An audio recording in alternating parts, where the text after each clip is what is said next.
അപ്പോൾ ഇത്രയും ഉയരത്തിലൊക്കെ അത്രയും ഹൈറ്റും ബ്രെഡ്ത്തും ഉള്ള ജനലൊക്കെ ചെയ്യാന്ന് പറഞ്ഞാൽ തടി കൊണ്ട് നമുക്ക് അത്രയും ചെയ്യാൻ പറ്റത്തില്ല. കാരണം തടി ജോയിന്റ് ചെയ്യാതെ അത്രയും നീളത്തിലും വീതിയിലും കിട്ടത്തില്ല. WPC ആകുമ്പോൾ നമുക്ക് ആ ലെങ്തും ആ ബ്രെഡ്ത്തും ഒക്കെ നമുക്ക് കറക്റ്റായിട്ട് കിട്ടും, ഒറ്റ പീസായിട്ട് കിട്ടും. അതൊക്കെയാണ് ഇതിന്റെ ഒരു അഡ്വാൻറ്റേജ് എന്ന് പറയുന്നത്. മരത്തിനെ കമ്പയർ ചെയ്യുമ്പോൾ ലാഭമായിട്ടാണോ തോന്നിയിരിക്കുന്നത്? മരത്തിന് പ്രത്യേകിച്ച് നല്ല മരം കിട്ടുകയാണെങ്കിൽ, നല്ല മരം കിട്ടാനില്ല എന്നുള്ളതാണ് ഞാൻ പറഞ്ഞല്ലോ ഓൾറെഡി.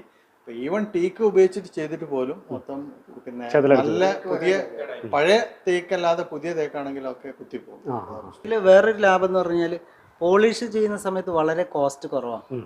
പേപ്പർ ചെയ്ത് ഒരു പണിക്കാർ വീട്ടിൽ നിന്നും ഇറങ്ങിപ്പോകില്ല. അത്രയും ദിവസം പേപ്പർ ചെയ്യാൻ തന്നെ ഉണ്ടാവും. ഇത് വളരെ സ്മൂത്ത് ആയിട്ട് നല്ല ഫിനിഷ്ഡ് മെറ്റീരിയലാണ്.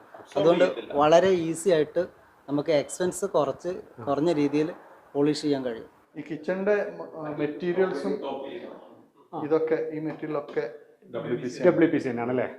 നല്ല ഇതുള്ള ഡെൻസിറ്റി ഉള്ള താഴത്ത് കൊടുത്തിരിക്കുന്ന ഇതൊക്കെ എല്ലാം WPC. ഇത് പിന്നെ ഫുൾ ബോഡി ടൈൽസ് ആണ്.